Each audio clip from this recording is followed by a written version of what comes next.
Hello, and welcome back. I am Arumba, thank you for joining me. Let's play some more of our campaign with FilthyRobot, the tutorial series, in theory. How's it going, Filthy? I'm a little tired, but I'm doing well. I was just telling you before the session started, I want to repeat this for our audience, that normally we leave our viewers on cliffhangers. You know, we've done this a number of times in this series, and I get some feedback about it. Some people are not so thrilled with that, but this time we left ourselves on a cliffhanger, and we left ourselves on a cliffhanger for, instead of the 1 day they wait, we waited 5 days in between last time we recorded and now, which is very long for us. Considering this is the defining battle of this war, potentially, where we finally got both the terrain advantage we wanted, although we got lured into a fight through bullshit. Oh, I assume from you just not understanding the zone of control stuff. Is that what that is? Or just some fucking piece of shit cheater?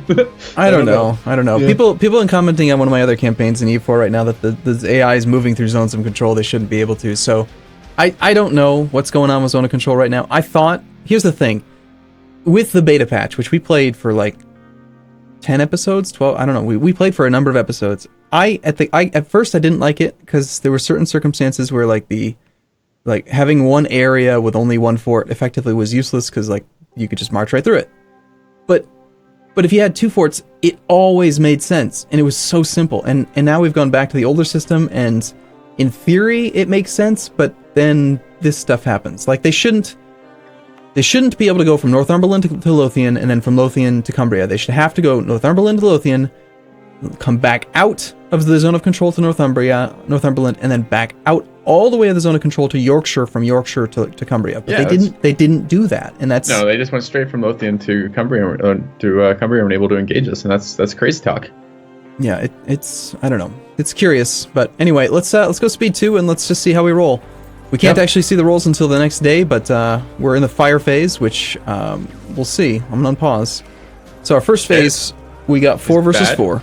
It's not too bad, because remember, we're early game, fire phase isn't as important. It's going to be the first shock phase. It really determines how this looks. And we rolled a 1. Terrible. Well, granted, they rolled a 2, so it's not. It could have been worse, but thank you, what's his face? That could have been better. Do we just roll another one? I'm pausing to reinforce with Mercs here. Did we seriously roll another one in the fire phase? No, okay. It's still shock. I saw the tick of the... There it is. Okay, we rolled a 3, but that modifies to a 4 versus a 1, so that's fine. Yeah.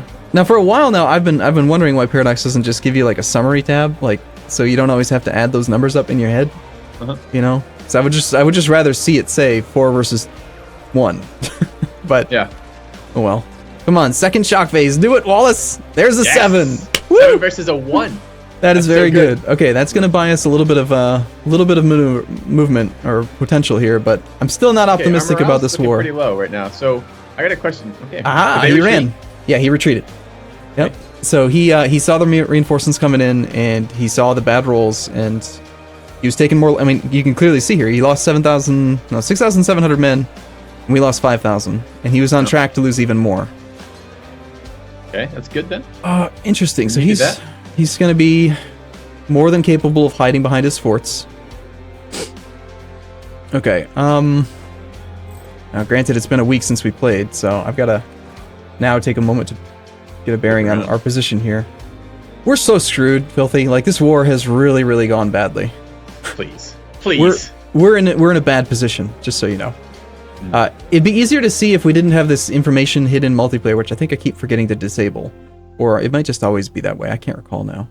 But when you look at the war score overview, you can see, like, you know, we got 50,667 infantry on our side. Normally, if you're playing single player, you'd be able to just see the totals on the enemy's side as well, instead of a question mark.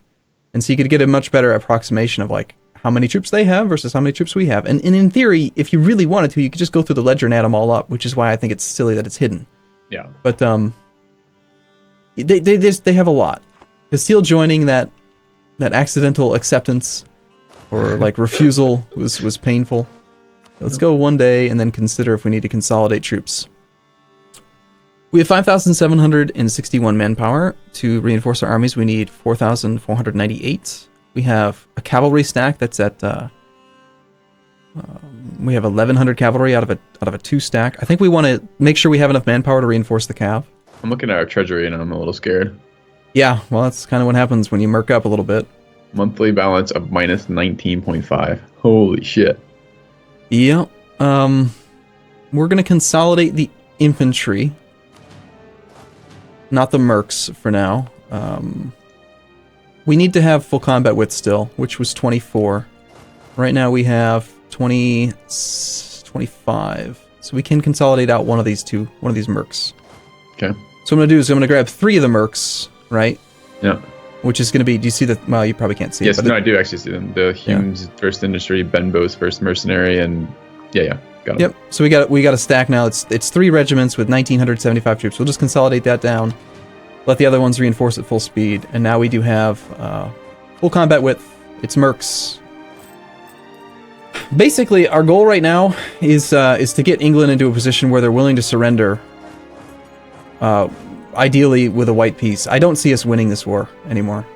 There's just no way. Because if the French hadn't been so stupid, if they'd used their 4-4 general to just smash the English army when it was down in Gascony, yeah, the only place it could have retreated from Gascony would have been the next province over in Laborde, and he could have stack wiped it just by moving one province over. Mm-hmm. And then the English would be murking up in their homeland, and we would just be smashing the one stacks as they form up while carpet sieging him.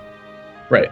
And so then, what we actually learned from this, or what I learned from this, or what the take home for me seems to be, is that although it seems useful to have these like AI alliances, they don't behave as predicted, and they don't behave like in a clever way, and they didn't do this in both wars we fought with them. Now they behaved kind of stupidly, so it's like we can't really count on them to pull their weight. And perhaps Arumba, it's programmed so well that the AI treats their wars like we treat the wars with the alliances with the AI on the other side, where we do as little as possible and make as few good decisions as possible because we want to weaken them.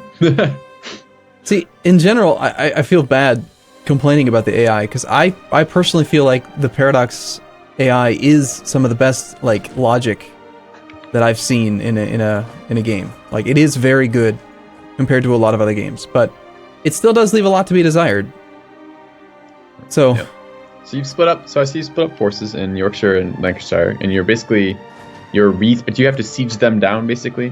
Yeah, we're sieging back the land that the English occupied, so that we can get the income and not pick up war exhaustion. Occupied provinces give you. Is this the first time we've ever had land occupied by an enemy? Yeah, I think so. Yeah. So as they occupy it, we don't draw any income from it. We don't get the taxes. We don't get the provincial trade power for our trade network. We don't get production, any of that stuff. For the most part, I'm trying to keep the army together because I know that stack's going to come back. But our next goal is, despite attrition, we're going to march the entire stack onto the war goal. Wait, they're there. Yeah. So, okay, let's see. He is marching into flat terrain. He's got 29,000 troops, but he hasn't... See how, if you hover over the army, you can see he's got 18,431 infantry, and then right below that, 24 is the actual number of regiments. So his regiments are at about 75% strength, roughly. Okay. He exceeds the combat width because he's got 29 troops, and our combat width is only 24. So him having extra regiments doesn't really affect us as much as it could. Oh. So we need to catch him. We need a defensive area again. We really want him to engage us. Maybe potentially like Northumberland, like because he's going to come into Cumbria, right? Because he's currently marching towards Lancashire. If we were just to go to Cumbria right now, we would get the +1 defense, but we wouldn't have the river because there's no river between the two of them. Correct? Well, actually, if we march to Lancashire, we have 5 maneuver and he has 1 maneuver, and we can be there on the 15th. He's going to be there on the 16th. So we beat him there. We're the defender. He's crossing a river. We could have a +1. Right, but I mean, it feels like to me this feels so pivotal. We really need to do huge amounts of damage to this as efficiently as possible, right? Otherwise, we're screwed, right? If we lose the battle, yeah, we're really, really screwed. So don't we want to try to get a province to pick a fight that has 2 bonus toward us instead of just 1? Yes, but it's difficult to guarantee that he'll move in a way that we get the +2. Well, he was willing to engage us last time in Cumbria when we had the +2. I feel like Northumberland, perhaps, is a place that we can do that in, because we're going to get 2 there from any province, right? Yeah, no matter where. If let's give it a shot. We'll march to Northumberland. We'll see if he wants to engage us. If he thinks he can win with a -2 penalty, I don't think he's going to do it. I think he's just going to march, and yeah, he's just going to siege stuff. So he's not wanting to do that. So the only did it last time though, something prompted him to do it last time. Because we just fought that battle. The reason that happened is because we engaged the 2 stack.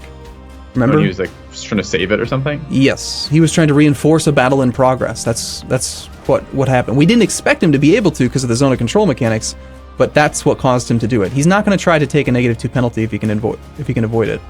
So in hindsight, taking the -1 would have probably been better. For now, though, since he's going to try to siege us and we don't necessarily want to siege him, let's go to Lincolnshire, which is flat terrain. It's behind 3 rivers. If you're on the simple train map mode, you can see it's got rivers on all sides. Same situation as before. If he tries to engage us, we get the +1 bonus. We're going to go to the Lincolnshire because that is the war goal. If we can get the war goal, then he's no longer getting a ticking war score. We could potentially earn back whatever ticking war score we had picked up at the beginning of the war. Okay. And the goal here is really we just want to get his enthusiasm down. Honestly, I'm in near panic mode right now. We just want to get him to let us white peace. Best outcome I'm seeing right now is white peace. Okay. Now that is him being an idiot, and we are definitely going to try to pick off that cav if he will let us. But first we want to finish the siege of Lincolnshire. Okay. How do I see the percentage on that? It's click on Lincolnshire, the province, and you can see that we are 1 day left out of a 28-day siege phase. Got it. So again, a non-forted province takes 1 siege tick, which is default 30 days. Now this is great. If he'll let us pick off these 2 cav, that's a lot of money. That's 25 ducats to hire each, and the AI will never buy mercenary cavalry or artillery. So you know for sure he spent 1,000 manpower to hire that cav, and it cost him 25 gold. So if we can kill both of these, that's great. Where are you sending this? Into Lancashire. Can you not? Can you send it into Cumbria? Because we can get that exact same situation that arises. Look, his main stack is moving into Northumberland, right? Right now. What's the timing? So his cav will reach Cumbria. What do you mean? I see what you're hoping for, but there's a big difference between this fight and the previous fight, and that is that because we have more than 10 times the number of troops we're going to engage, there will not be a battle. It's going to be an overrun. Oh, okay. So he can't reinforce. It's just going to be. Did we have more than 10 times last time? I guess we didn't. Okay. Oh, he's coming into us. Okay, there's going to be a battle, it says. So I guess we'll catch it. It is, but again, overrun, 10-1. Okay. No losses. We just killed 50 gold worth of stuff and 2,000 manpower. So that's really good. It's not going to maybe make a huge difference in this war, but if we check the English manpower, the lower that manpower number gets, he's already down to 3,044. Okay, you're using Ledger for this, so let me see. Ledger military, is it armies? And then I sort by country. Look for E for England. And I see manpower, 12,120 total. So what am I looking at to see that he's using that? So that's 12,000. Where are you seeing this for England? I'm seeing 3,044. No, I'm sorry, I was looking at the line above it. Yep. Okay, so England is 3,044. So he's running low on reinforcements too. We actually have more manpower less than him right now. We do. Yep. Okay, so we want to bleed him then. We want to fight him so he can't reinforce, so we can actually potentially accomplish something. But the reason why he has less manpower is because we've merked up before he did. Okay. That's the only reason. When he is in a position where he cannot use manpower for his armies, he will merc up too, and we need to get him to that point. But for now, what I'm really looking for is if you click on the war overview, or you look at the little horse on the little flag by the war overview, he's still on the high. Enthusiasm is high. Yeah, that surprises me. Yeah, well, he's got lots of allies, so he's relative. A huge factor here is relative strength of the alliance, and that's because all of the Castilian, Aragonese, and the Neapolitan troops from Naples, they're all factoring into this war, and the English are just looking at it saying, we have so many men, we're going to kick your ass. And the French... France doing anything? They have a 21k army that's wandering around, not doing anything, but they have a lot of fucking troops in there. I mean, look at that. Look how many... I don't trust... They have a 22 and a 21. What are they doing with their units? He's got a 4-4 general, and I don't trust him to do anything intelligent, because he clearly is not willing to engage other armies. He did siege Avignon. He took the fort from the Papal State in Avignon, which is good. But he's just sitting. Isn't he currently sieging Normandy, or is that not sieging? Because I see 22k troops. Okay. That might make England's war score go down a little bit, right? Yeah, but he should be fighting. He should be using his 4-4 general to smash armies. Yep. And he's just letting himself get occupied. He's facing a much larger force, which are going to be able to siege more forts than he can. So him trying to siege down forts while other forts are being sieged in his own land is stupid. Yes, no, absolutely. I agree 100%. I have some questions though. So we have the option. Is there? We can now invest in a new idea. It says. I assume that's the diplomatic one. Or it might be admin. I can't remember now which one we took. But should we do that? Is there anything helpful in here? Well, Because don't we get the third level of Break the Black Douglas, which means we get less national unrest? yeah, so let's talk about it for a moment. If we look at the actual trade idea itself, we're going to get 25% trade range, which I don't think is really going to affect us at the moment, because it just unlock more trade nodes that we can interact with. As far as Break the Black Douglas, if we look at the Stability and Expansion tab to look at unrest, we can see that like Lancashire is at 0.8 unrest, Cumbria is at 0.3, Clanricarde is at 8.8. So yeah, where are you, I'm in the Stability and Expansion tab, but where are you seeing the individual breakdown of unrest? Hover over, like take the English Separatists, the top item. Hover over where it says 30%. Okay. It'll give you a breakdown of the 30%, and then it'll show you the provinces causing the unrest. And that's where I'm seeing those numbers. Oh, so that's really not much of an impact at all. Well, in this case, taking Break the Black Douglas would give us -1 unrest, which means that the English Separatists would be completely squashed, because it would take all those numbers below 0. Yeah. So that's good, but the Clanricarde Separatists are going to continue to progress because it's at 8.8. Long story short, it wouldn't be a bad idea. It's fine. It's just not going to impact the war in any way. So if you want to go ahead and take the idea, you know what I was thinking it was? I was thinking it was war exhaustion when I was reading stability, or unrest rather. I was thinking it was war exhaustion. So I was thinking we could reduce war exhaustion, which would have been beneficial, but no. Okay. No. If anything, I mean, it couldn't hurt to take it, so I would go ahead.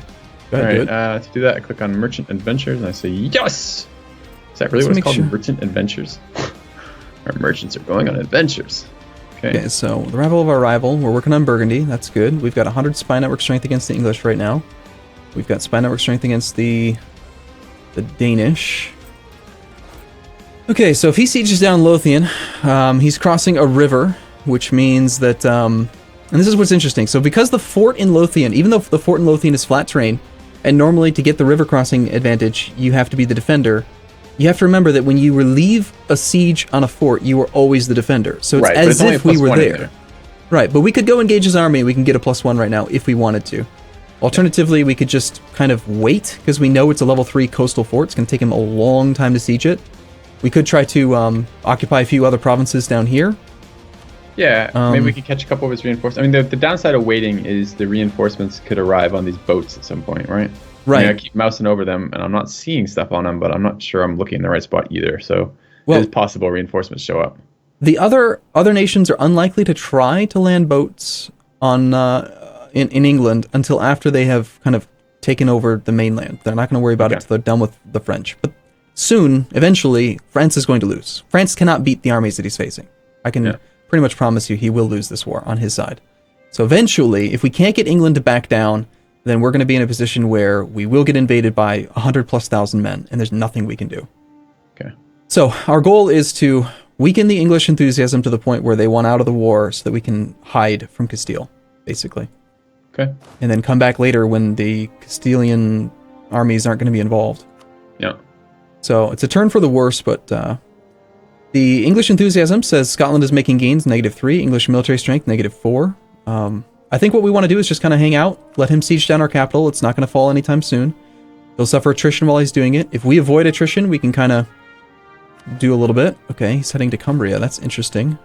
Can we get there first? Yeah, that's the question. 29th, we can be there on the 25th. Let's wait. Let us wait for...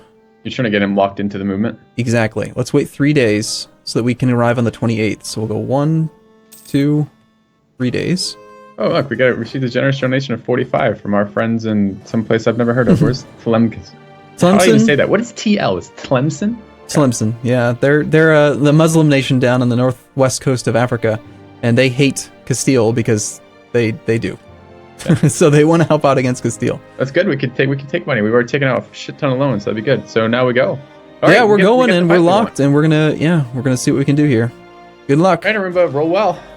Oh God, Henry Tudor rolled a 9. Okay, it's the fire phase. That. It's the fire phase. It's okay. So he's actually got a 7 versus a 5. Fire phase. Okay, come on, Wallace. Wallace, we will name. Yes.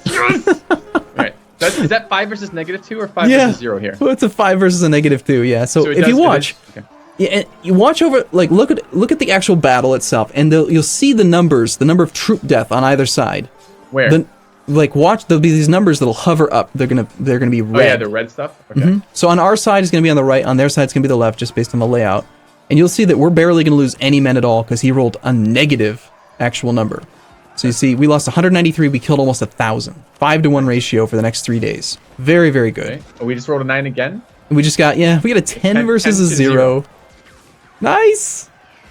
Glorious! Wallace just rolled a 5 versus a 1. Wallace is a badass, is what he is. Wallace says no. Wallace says he does not want to lose this war. Okay. That was incredible. That was so good. Let's just roll that again. I just wish that we could somehow take advantage of this. Well, okay. Now this is interesting. Now he's training up. He's got you see the cav down there? He's training up another cav, and then he's got another merc. And I'm willing to bet if we check the ledger, that's going to be a mercenary infantry. Yes, he has 3 merc infantry now, if you check the ledger. So he's in desperation mode now as well. He's mercing up, which is great, because that means he's going to start going into a huge financial deficit, and his enthusiasm is going to start to drop pretty rapidly. If we can pick those armies off as he tries to reinforce, there's a pretty good chance we could knock him out of this war pretty quickly. It's just a shame that he's got these forts where they are, because we can't stack wipe him. We could chase his army. I just know for sure he's either going to retreat behind London or... Yeah, no. He's going to Gloucestershire. Well, okay, where's so zone, is it I for Matt? No, it's not I. It is. Okay, second I is zone of control. Okay. So we can't just walk through. If we went into Derbyshire, we can't go past that at all, right? We could go Derbyshire into Lincolnshire, but we can't go deeper into there unless we go through marshes. Yeah. Yep. We have to siege down marshes really before we can go anywhere else. And that's going to take way too long.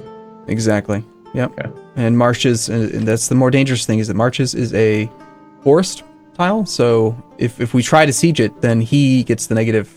He gets the bonus when he tries to relieve the siege. So it's just a dangerous position for us. Would he get? Oh, we'd have more maneuvers, so we'd never get 2 out of that, but he'd still get 1. Yeah, we don't want to fight with any bonuses for them. We're in too precarious a situation, right? Mm-hmm. So perhaps what we do, I mean, we could siege like Derbyshire, right? Are you lifting the siege right now on Lancashire? That's what you're doing? Yeah. Yes. Okay. We're sitting here and we're hoping that one of those little 1 stacks that he hires marches into any of the adjacent provinces that we can reach right now, so we can just go stack wipe it. Yeah. For now, we're gonna back off for a second, see if we can bait any of those armies to come forward. The only issue with trying to go for Derbyshire, or Derby, I don't know why they spell it with an E if it's pronounced Derby, but it is. Oh, is that Derbyshire? Yeah, Derbyshire? I don't know why, but I've been corrected on it so many times. It's Derbyshire Shire, or something like that.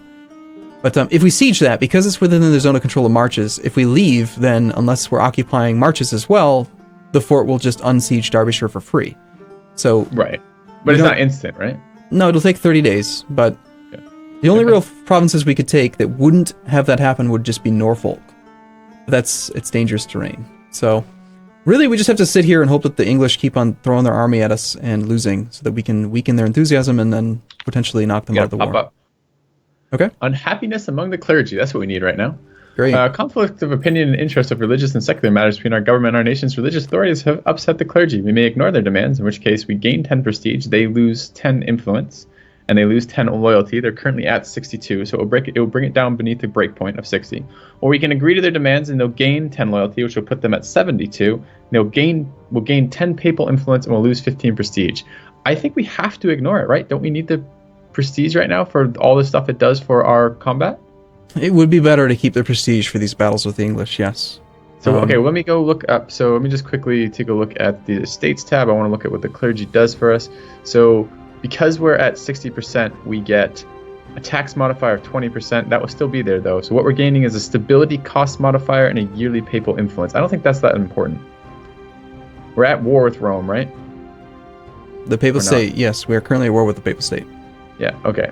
So we don't, and the stability cost modifier would be nice, but it's not, I don't think that's that big a deal. So I think we ignore the demands, right? And we take the loss of influence and loyalty. Yep. Okay. Pretty much have to. Okay. I hope I was looking over the right ones. Yeah, okay. Ironically, we can send a papal delegate. We can send an emissary to the Pope while we're at war with the Pope, if we wanted to right now. It's one of the interactions we could do with the clergy. Yeah, I want their... I don't know, I don't really want that right now. I don't really care about that. Because I don't want to give them more influence without giving them more loyalty. You know what I mean? Yeah. So I'd like to get them back over 60%. But okay. Yeah, okay. Well, we got to take a break here, but next episode, we will hopefully continue to have Wallace kick ass in some battles. I remember we hired a whole bunch of generals, and Wallace still ended up being our best general, which is so ridiculous.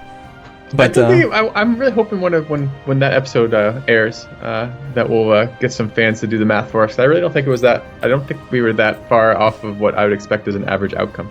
So I still think we were. But that's anyway, what I'm hoping someone will do the math for us. See you guys soon. See you in a bit.